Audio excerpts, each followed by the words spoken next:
Bem-vindos ao canal, meu nome é Luiz e hoje eu vou falar sobre a obra Uma Questão Pessoal de Kenzaburo Oi. É um autor japonês muito impactado pela guerra, muito impactado pela derrota do Japão. Ele tem muita coisa publicada no Brasil, né? Esse não é o único livro dele. É um autor que durante toda a obra, a influência ocidental nele é muito grande. Ele tem uma influência ocidental muito grande. Inclusive, a obra é repleta de referências literárias, de filosofia, de autores, de personagens. A todo momento existem várias comparações, e essas comparações são todas com a criação literária ocidental. Então, ele tem muita influência disso. Esse autor, ele se sentiu bastante traído pela elite militar japonesa, pela elite que comandava o Japão até a Segunda Guerra Mundial. Isso incomoda muito esse autor, isso transparece aos poucos na obra dele, de forma bem leve, mas transparece. Ele acreditava muito que essas lideranças tinham, de certa maneira, traído o povo com uma promessa vã. Construir uma estrutura autoritária, muito, com devaneios militaristas, com sonhos de expansão, que levaram o Japão a uma derrota muito humilhante, muito violenta. Felizmente o Japão conseguiu se recuperar, principalmente em aspectos materiais dessa derrota. Tem explicações para isso, o objetivo não é esse aqui. Mas ficaram muitos traumas dessa derrota, desse envolvimento nessa aventura militar. O que incomoda muito esse autor são lideranças que mentem, enganam as pessoas e trazem um prejuízo muito grande para essas pessoas. O que eu vejo é que no coração do homem você tem vários demônios, e isso não é num aspecto religioso. E se você tiver uma liderança ruim, uma liderança negativa, você é capaz de despertar esses demônios e trazer eles para a luz do dia. E aí a gente vê situações e cenas lamentáveis. A gente já viu isso acontecer e a gente vê isso acontecer, vê isso se repetir frequentemente na história. Um líder ruim, ele chama isso aqui de ratos de coração negro. Ele usa até uma expressão, um rato de coração negro. Ele não busca vantagem econômica ou política para o mal que ele faz. É como se ele se realizasse no caos. Então essas lideranças fazem promessas, às vezes impõem e trazem um prejuízo muito grande para as pessoas, em várias situações diferentes, num país, num clube de futebol, numa seita religiosa, porque essas sementes de espinhos venenosos, elas estão no coração do homem. E se você tiver uma pessoa para irrigar isso floresce e causa muito prejuízo para as pessoas que aderem a isso e para os outros também. Então, isso incomoda muito o autor. Ele tem uma expressão aqui dentro da obra, os personagens discutem isso. Ele chama de ratos de coração negro, que seriam essas pessoas, esses líderes. E isso reflete um pouco o incômodo que ele sente com que as lideranças japonesas, militares principalmente lideranças militares, que levaram o Japão para uma aventura completamente destrutiva. Causaram muita dor e destruição a outros povos e trouxeram muita dor e destruição para a própria população.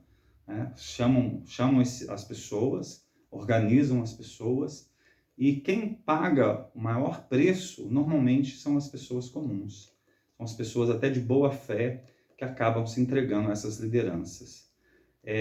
As pessoas que se entregam a isso, a tribo, o grupo, a torcida, quando se entrega uma liderança negativa dessa, ela precisa ver isso como um bloco maciço de pedra.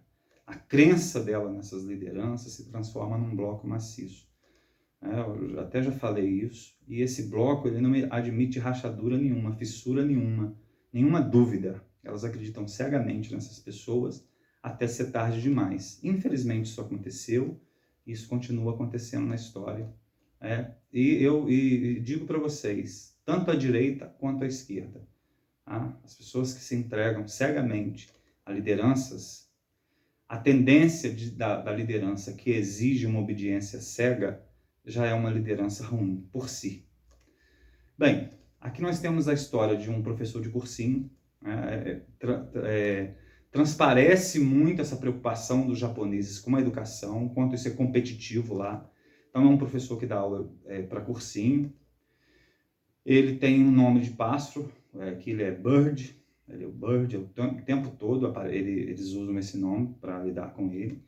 Os personagens e os objetos têm muitas características animais, as situações, o autor usa esse recurso aqui, situações, objetos, veículos, pessoas, ele vai usando nomes, características animais para se referir a essas situações.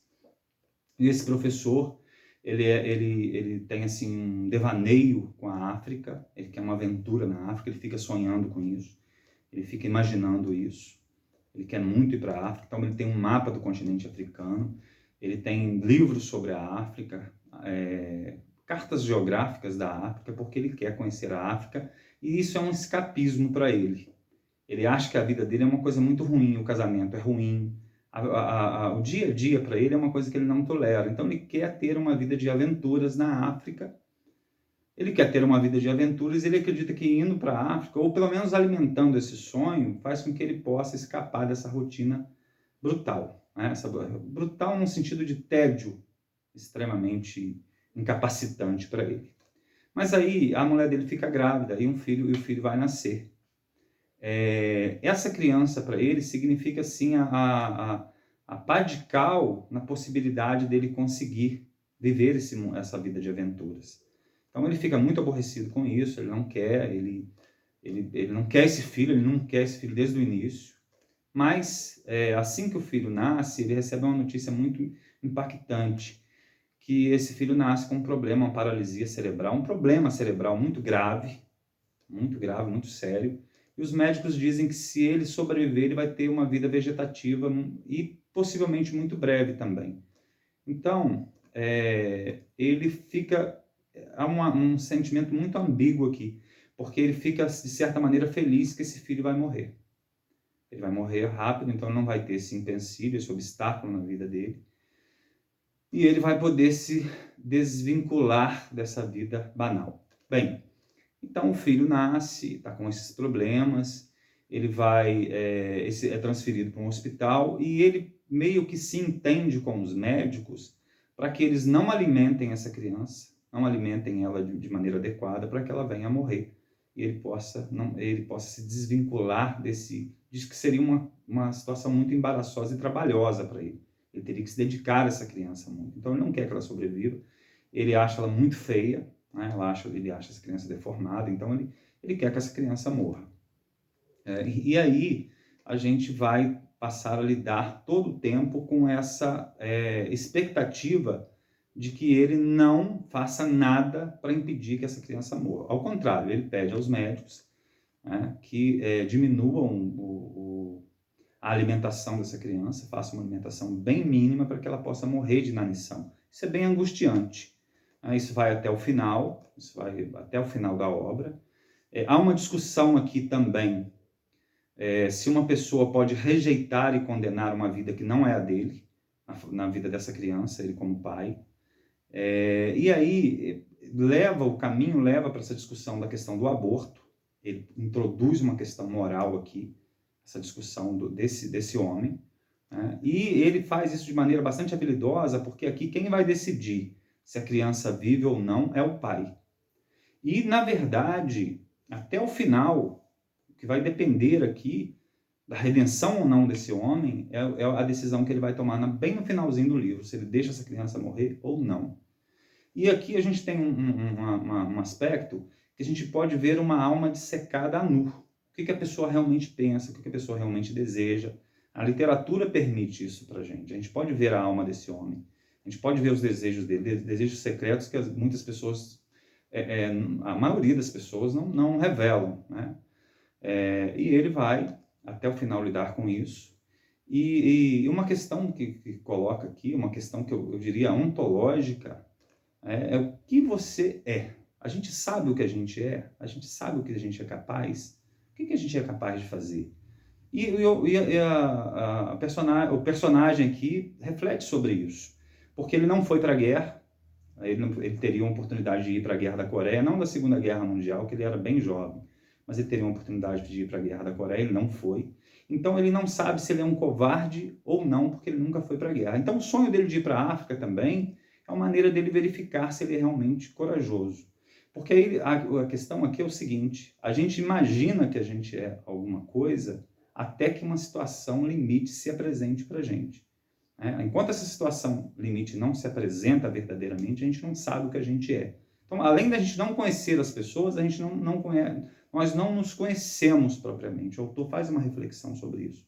Então, vai essa discussão até o final, se ele vai conseguir ou não superar o próprio egoísmo. Aqui tem muito disso. A questão a saga do homem comum, a saga do homem comum são questões do dia a dia, são questões ligadas à família, são questões ligadas aos amigos. A coragem do homem comum não é uma grande epopeia num barco enfrentando piratas. Ele ter coragem de enfrentar o próprio egoísmo para salvar a vida do filho dele. E ele vai percebendo isso aqui. É interessante porque ele vai percebendo. Então, com suas falhas, seus erros. Ele teve um problema muito grande com álcool. A família inteira ao redor dele, os conhecidos, temem que ele volte a beber, porque ele teve muitos problemas com álcool. E ele vai enfrentando aqui os fantasmas dele, o egoísmo dele. Eu acredito que o mais importante é o próprio egoísmo que ele sente, vai ser o grande rival dele aqui, vai ser o próprio egoísmo que ele tem, o egoísmo de querer desfrutar da vida sem sacrificar nada, pensando em grandes aventuras, em nome desse egoísmo de satisfação, ele deixar o próprio filho morrer. Então, a obra vai nesse sentido, a gente vai observando essas transformações que acontecem dentro dele, e o final que fica aberto até nas últimas páginas do que ele vai realmente fazer. Então, é uma obra interessante, é uma leitura diferente.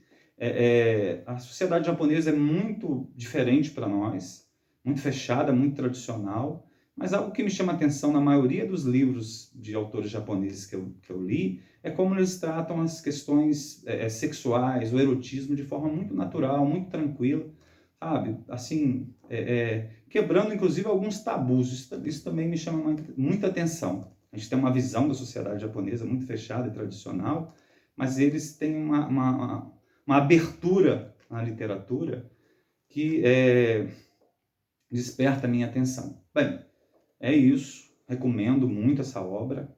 Muito interessante, muito diferente, excelente literatura. Um abraço a todos e até o próximo vídeo.